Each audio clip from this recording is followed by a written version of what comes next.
Good morning, everybody. We're going to try to recording it. People ask for recordings. We'll do the video recordings as well. Okay, we left off yesterday with Rabbi Dessler. He says another indication of the hand of providence behind the scenes is the fact that the remedy was provided before the disease. Esther was in a position of the royal palace well before the disease. Well before the disease appeared before Haman.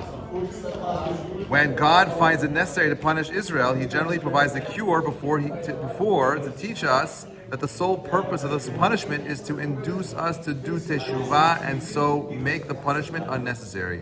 Mordechai sensed this when he saw Esther the Tzedeket taken away to become a wife of Achashverosh. How is it that Providence treats such a chaste perfect girl in such a manner? He thought maybe some disaster threatened Israel and she would take it in means of their salvation, right? Meaning, we know that every single time you see something horrible happening, and maybe we can make it more personal for a minute, maybe something like October 7th, right? We know that on October 6th, the Jewish people in Israel were like on the brink of civil war. They were literally ready to kill each other.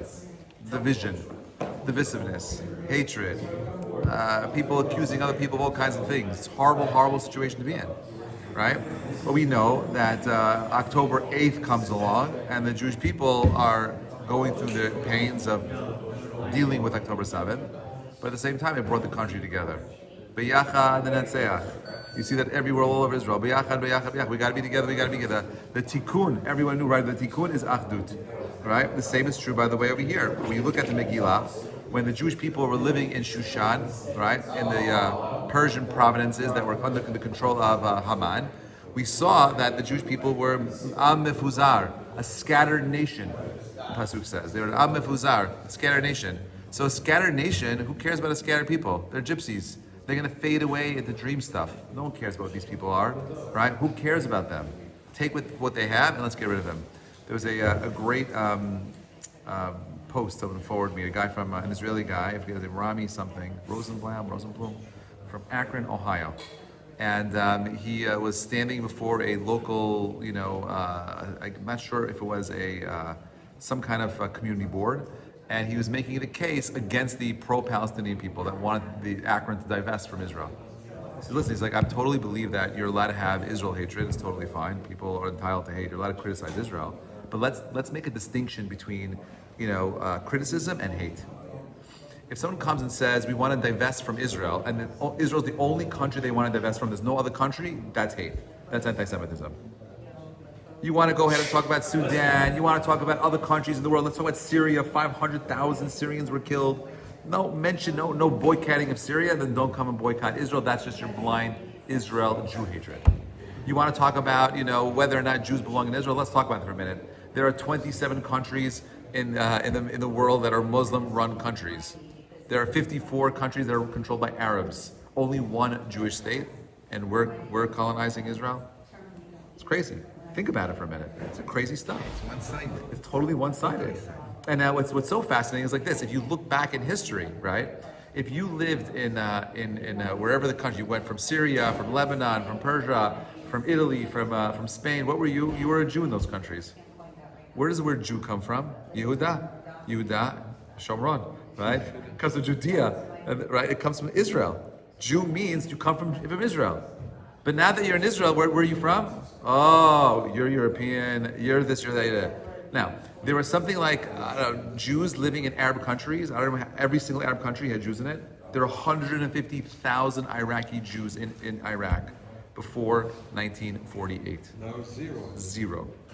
How many? There's only 10,000 Jews left in Iran. There's something over like 150 also thousand there. In Syria today, two Jews left in Syria today. Lebanon, zero. Okay, Egypt, zero. Morocco, you still have a small community. Syria, so many of the countries are gone. They're out. They're done. Shalom. Goodbye. Right. So these people were thrown out of their land. They're all refugees. Not one mention. We got to go back. Not any mention of even reparations. Did you know that in Egypt, the UN of other countries were built on top of in the Jewish community? The UN built their embassies in Egypt on top of homes that belonged to Jews. It's crazy. It's literally crazy. It's a complete. Then we say olam hazeh. It's called, the word olam comes from the word ne'elam. The word olam means hidden. What's hiding? The truth is hiding. We don't see the truth. This is not. Oh, this is called olam d'shikra. The Zohar says it's a world of lies. You don't see truth. How would this world become a world of truth? Everything in the world tells you where it comes from. You buy a watch, it says made in Switzerland. You buy a tie, it says made in Italy. You buy anything else, it says made in China, right? So you have a world where everything is labeled where it comes from. But how come the world itself doesn't have a stamp on it? Who created the world? How come there's no tree? Do you understand that trees are the most amazing things ever? They're brilliant. They're able to go ahead and grow and develop from nothing, take up massive amounts of mass without taking a lot of resources, converting the sun's energy that's able to go ahead and use the sun to break down carbon and make it into oxygen. A purifier, the greatest purifier. We can't even create anything that artificial. Where did that come from? There should be a stamp on the mountain, God. On the ocean, made by God. It should be everywhere. And you see nothing. Although there are some people, let's say, that if you look closer at the DNA of a human being, there are the way that these letters are paired together. They're paired up in sections, right? Of 4, 5, 10, and 5. Okay? Sorry, 10, 5, 4, and 5, right? Yud, He, Vav, He, right? You see that the pairs of the DNA are structured in the same numerical way that God's name is structured in this world. You know what? Right? So what's that? You see it in pairs of all things of 7 branches of wisdom. You have 7 notes, 7 scales, 7 colors of the rainbow, 7. You see the 7 days of the week. Do you think that's all accidental? That all those things just happen out of nowhere? No. There is a fine tuning of the universe. There's a pitch that is perfectly being expressed every single moment in time, and we don't always have the zchut of seeing it. But in the story of Purim, right, they saw it. They saw how everything wove together to create a perfect narrative of, holy cow, Hashem is literally behind the curtain, okay, peeking through, pulling all the strings. You think that Donald Trump won by accident? Yeah. Do you think that he won as a? You think that his policies are an accident? The things that he wants, you think that are an accident? He's not in control. He's a puppet.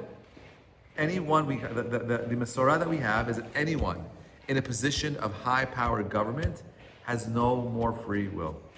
They lose an element of their free will. They are just puppets. Their strings are being pulled. Okay.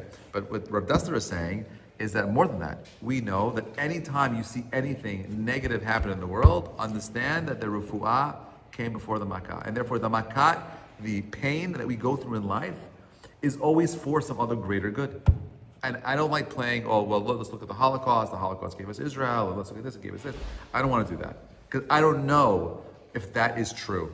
A Navi later, like Mordechai, who was a Navi, and Esther, a Naviyah, they can say, this is how this story interweaves and is interwoven and so on and so forth. We can't do it right now. But understand that when we see the negative forces coming against us, understand that there's going to be something profoundly positive coming as a result of it. The reversal. The reversal of fortune is a theme that recurs throughout the story of the Megillah. This is an impressive sign for the divine guidance of events. The very day which Haman planned to massacre the Jews signaled a great triumph. Haman plotted to have Mordechai hanged, but instead he was compelled to parade him through the city. Do you know the Midrash says that when Haman came to go ahead and when Achashverosh told Haman, listen, what would you do to someone who saved the king's life? Oh, you dress him up in the fanciest clothing and the horse. And why was he thinking that? Because that's what he wanted for himself. Okay, go do that for Mordechai. He's like, what? That was the king's command. And he had an obligation to do it. If he didn't do it, Haman would be killed.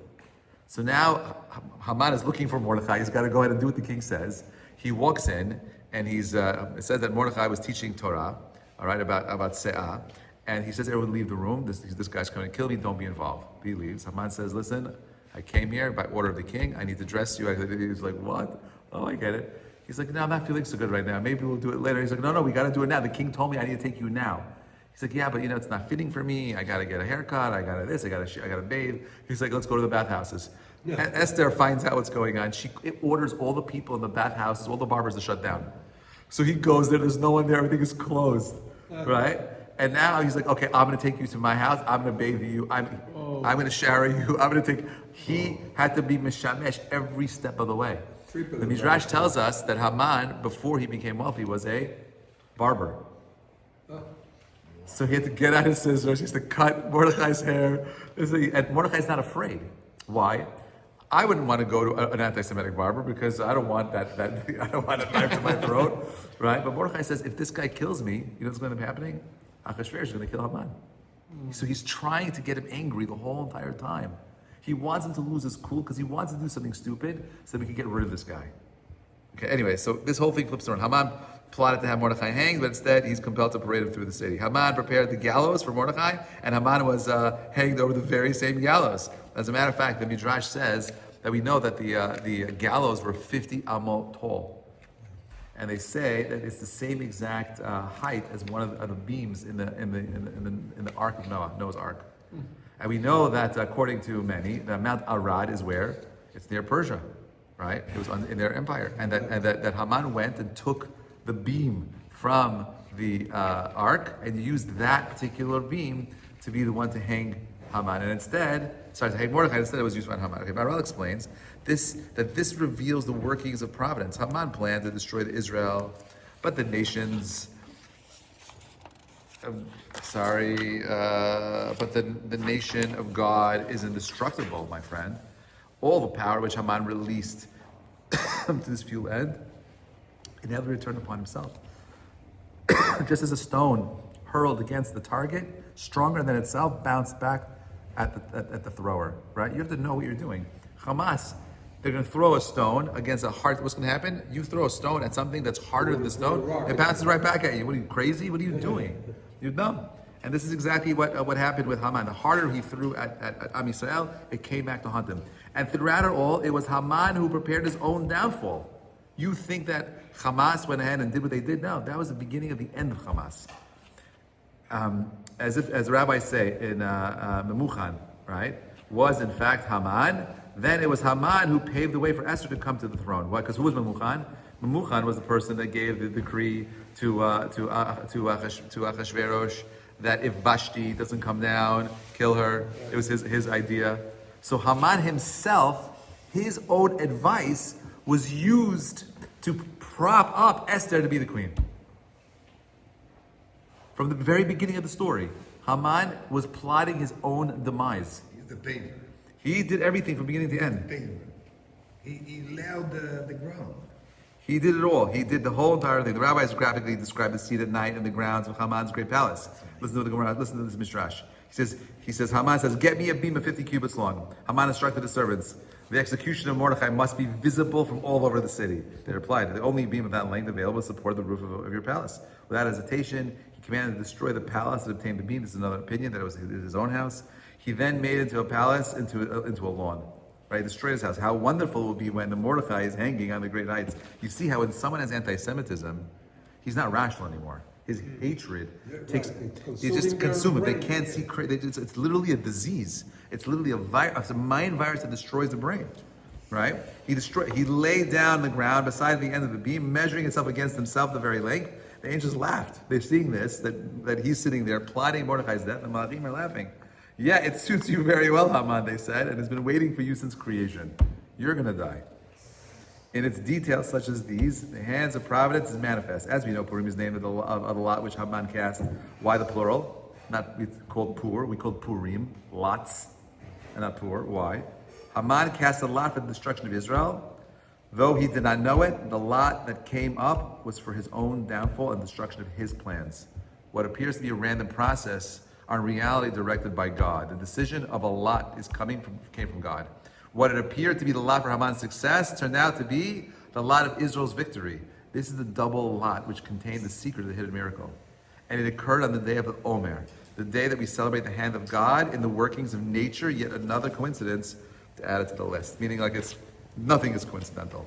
It should really be called Pur, be called Purim, because really it was a venahapachu, of complete flipping around. And my friends, this is true in our own lives. You feel stuck. Okay, you should never feel stuck. The situation that you're in is not in yours to control. What can you control, Emmanuel? Your effort. Your response. only thing I control is how I respond. Do I look at this thing and feel negative about it, or am I just going to say, no, it's what Hashem wants, I'm going to do better, I'm going to work harder? You got to put in the effort. We say, Adar, according to the pain is the reward. Purim is all about recognizing that you are not in control. Hashem is pulling all the strings. You make money, you don't make money. Of course you put in your effort, but how are you going to respond? If what you're doing destroys your ability to have relationships with your family, with your community, it destroys your ability, even with the worst things, to have a relationship with yourself. So many people today don't even spend any time with themselves. There's no downtime. You're always plugged in. You're listening to something. You're watching something. There's no just creative thinking, being alone, meditative stuff, just to clear yourself out. Don't worry. Hashem is there. He's always been there. If you and I are telling the story of Purim 2,000 years later, we're still doing the same things our ancestors did 3,000 years ago, I promise you it's all going to be great. Hashem will continue next week. Have a great week.